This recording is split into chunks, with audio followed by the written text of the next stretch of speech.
So hello friends, a very good morning to all of you and welcome to my channel ছোট time. চলো আজকের জন্য বাঁচি। তো আজকে আমরা ঘুরতে চলেছি হুগলি জেলায় অবস্থিত খানাকুলের ঘণ্টেশ্বর মন্দির।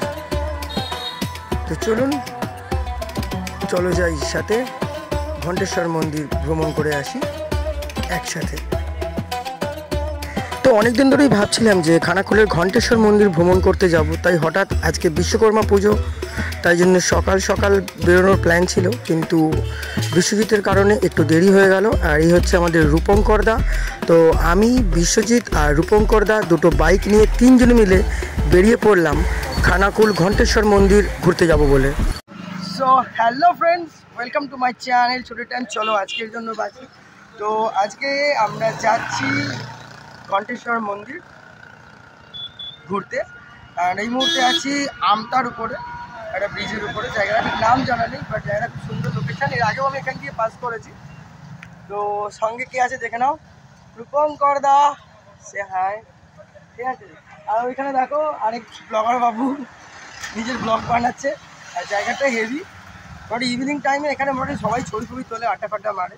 আমি এখান থেকে রাত্রিবেলাও পাস করেছি, ঠিক আছে।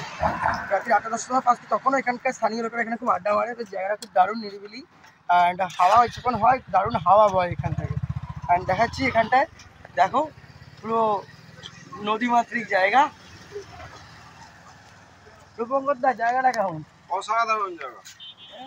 আমি তো সাইকেলের মতো সামনের বাইকটাকে হ্যান্ডেলটা চাকিয়ে ধরে গাড়িটার উপর দিয়ে চলে এলাম। এই দেখো বিশু পাগলা, আমরা সত্যি একটা সুন্দর জায়গা চলে এসেছি ঘুরতে। বাদবাকিরা দিচ্ছি ডিটেলসটা। তো ভাই, আমতার এই ব্রিজের উপরে হচ্ছে আমাদের ফটোশ্যুট, রিলস যা পাচ্ছি করছি, এরকম একটা ব্যাপার। ফুল অন এনজয় তিনজনে মিলে। অ্যান্ড এখান থেকে যাব ঘণ্টেশ্বর মন্দির আর রত্নবালা দেবীর মন্দির। তো চলো যাই, আস্তে ওদিকটা এগোই, কেন হাতে সময় কম, যেতে হবে অনেকটা। চলো যাই বন্ধুরা আমার সঙ্গে, উত্তেজনা ভরা এই মন, আমরা সবাই রাস্তায়, আকাশ নীল। সো ফ্রেন্ডস, আমরা এখন যেখানে আছি এটা হচ্ছে হুগলি, আর হুগলির হায়াতপুর 26 বিঘে জায়গাটার নাম। আর একটা জিনিস দেখানোর জন্য দাঁড়ালাম, এখানে বিশ্বজিৎ, এখানে রূপঙ্কর দা, আমরা এখানে আছি। এই দিকটা দেখো পুরো গ্রাম বাংলার পুরো সবুজে সবুজ। আর ঠিক তার অপোজিট দিকে দেখো, অপোজিট দিকের সিনারিওটা দেখো ভাই। এটা হচ্ছে হুগলির প্রাকৃতিক দৃশ্য। হুগলির প্রাকৃতিক দৃশ্য দেখতে হলে হায়াতপুরে আসতে হবে, ঠিক আছে। এই জায়গাটার নাম হচ্ছে 26 বিঘা হায়াতপুর গ্রাম, ঠিক আছে। আমরা আজকে বেরিয়েছি, আমার দূর পর্যন্ত একদম নদী। আর ঠিক তার এটা হচ্ছে মাঝখানে রাস্তা যেখানে আমরা আছি, আর এই পাশটা হচ্ছে পুরো একদম সবুজে সবুজ চাষবাসের জন্য দুর্দান্ত জায়গা। চলো একটা সিনেমেটিক ভিউ নিয়ে নিই।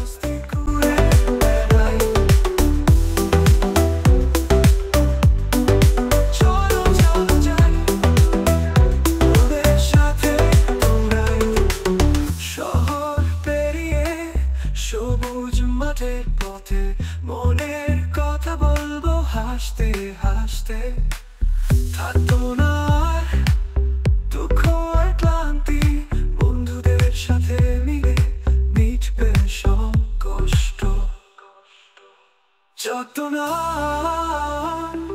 আর দুঃখ আর ক্লান্তি, বন্ধুদের সাথে মিলে। তো এর আগে যখন আমরা আরামবাগের ওই প্রোগ্রামে গেছিলাম, তখন এই পোলের উপর দিয়ে গেছিলাম, ঠিক আছে। এর আগেও একটা পোল আছে, সেখানে ব্রিজ হয়ে গেছে, এটা এখনো হয়নি।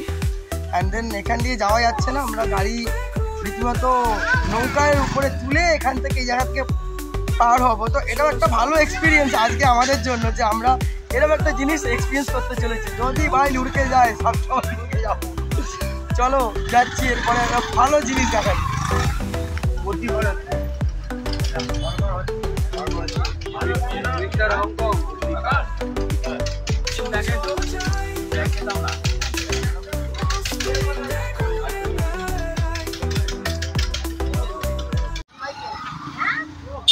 আস্তে আস্তে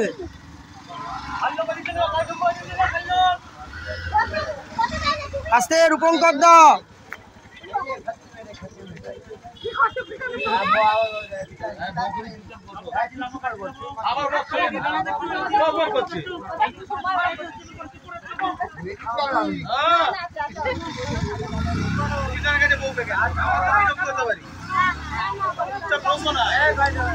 আস্তে বিশু আস্তে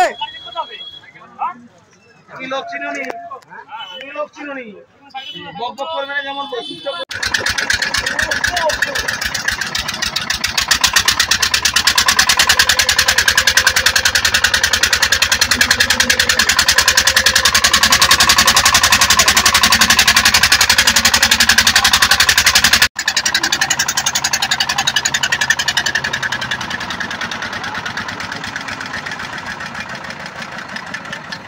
খানাকুলের এই ঘণ্টেশ্বর মন্দির আসতে গেলে দুটো রাস্তা আছে। একটা হচ্ছে হাওড়া হয়ে রানীহাটি ঝিকিরার উপর দিয়ে 3টে নদী পেরিয়ে আসতে হবে এই ঘণ্টেশ্বর মন্দির, এবং আরেকটা হচ্ছে তারকেশ্বর আরামবাগ দিয়ে।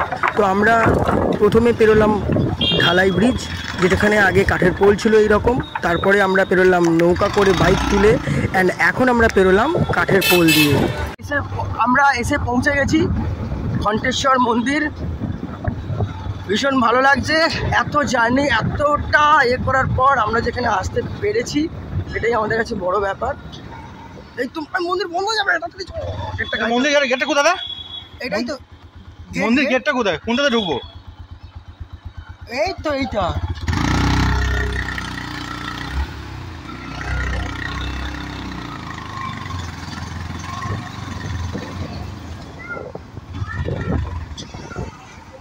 এই তো গাড়িটা ওইখানে রাখলে ভালো হতো।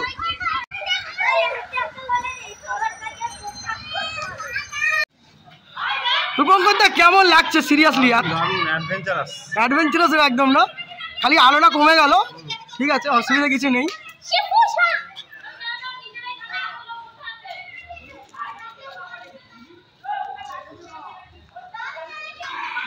আলো কম, কিছু করার নেই।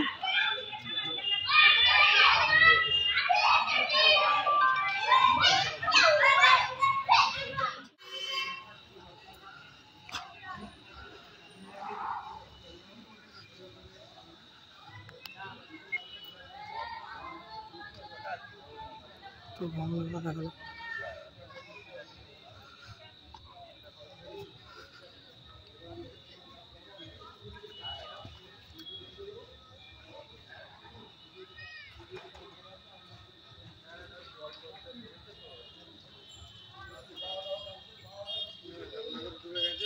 তো ফ্রেন্ডস 6টা বেজে গেছে, অনেকটাই দেরি হয়ে গেছে আমাদের এখানে আসতে। আমরা যেহেতু খেয়া পেরিয়ে এসেছি, আর এটা হচ্ছে সেই রত্নবালী মাতার মন্দির। আমরা যেখানে দাঁড়িয়ে আছি মন্দির এখন বন্ধ হয়ে গেছে, দর্শন পেলাম না, এতটা তাড়াতাড়ি আসার পরেও দর্শন পেলাম না।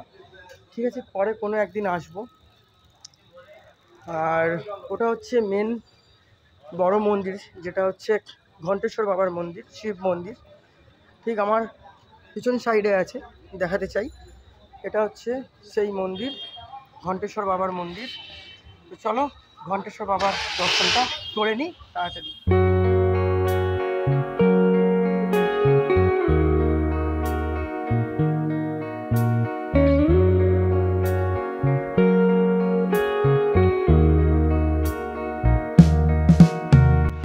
তো এই মুহূর্তে আমরা ঘণ্টেশ্বর বাবার মন্দিরে গর্ভগৃহে পুজো করছেন, বাবাকে সাজাচ্ছেন। আর সত্যি ভীষণ এসে ভালো লাগছে যে এত প্রতিকূলতার পরেও বাবার মন্দিরে এসে দর্শন করতে পেরেছি, বাবার মন্দিরে আসতে পেরেছি। এটা আমাদের কাছে একটা অনেক বড় পাওয়া, কেন আমরা ভাবতে পারিনি যে আসতে পারবো কি পারবো না, কেননা অনেকটা টাইম বেরিয়ে গেছিলো। আমরা যখন এই খেয়া পেরোচ্ছিলাম, আর একটা দেখাই যেখানে আছি, এটা হচ্ছে এখানকার জায়গা আর কি। এখান থেকে মন্দির পার বসে আর তৈরি করে দেখো। তো চলো আমি এটাকে সুন্দরভাবে এইরকম ভাবে একটা জায়গায় এসে এবং ঘণ্টেশ্বর বাবার গর্ভগৃহেতে এরকমভাবে বসে ভিডিও করে বাবাকে সামনে থেকে ছুঁয়ে বাবার কাছে নিজের মনস্কামনা জানিয়ে আমরা এখান থেকে বেরোবো। অনেকটা দূরে এসেছি বাড়ি থেকে এবং বাড়ি যাওয়ার জন্য আরও অনেক রাস্তা ঘুরে যেতে হবে এবং অনেকটা ঘুরে যেতে হবে। যদি আমরা বেশি আর দেরি করবো না, মানুষ বাবার কাছে নিজের মনের সমস্ত আলাদা ইচ্ছে জানিয়ে আমরা এখান থেকে যাবো। তো আমরা এই মুহূর্তে আছি ঘণ্টেশ্বর বাবার মন্দিরে, একদম বাবার গর্ভগৃহের সামনে ঠাকুরকে ধরে আমরা পুজো দিচ্ছি। আর আমি এখানে দেখতে পাচ্ছি একদম গর্ভগৃহে বাবাকে ধরে ছুঁয়ে নমস্কার করে। এর থেকে আর শান্তির কিছু নেই, এর থেকে সত্যি শান্তির কিছু নেই। একদম বলে বাবাকে স্মরণ ছুঁয়ে, তার জন্য আমরা সেরকম কোনো আমিষ খাবার খাইনি এবং আমি সেরকম খাইনি।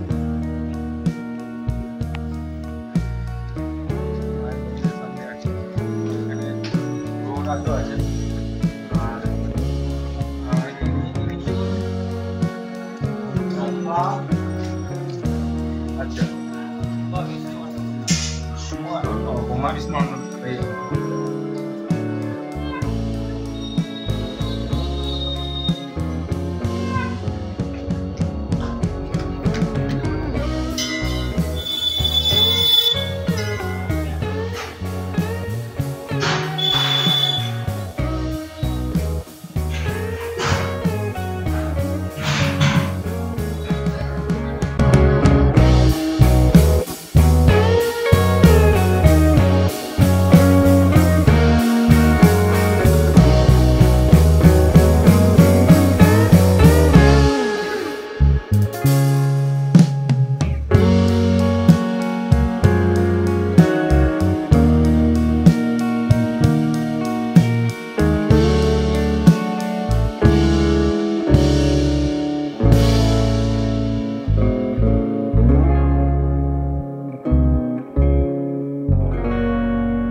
তুমি এটা ধরো, আমি এটা প্রথমে রেখেছি সেটাকে ধরো, সেটা আমি একটু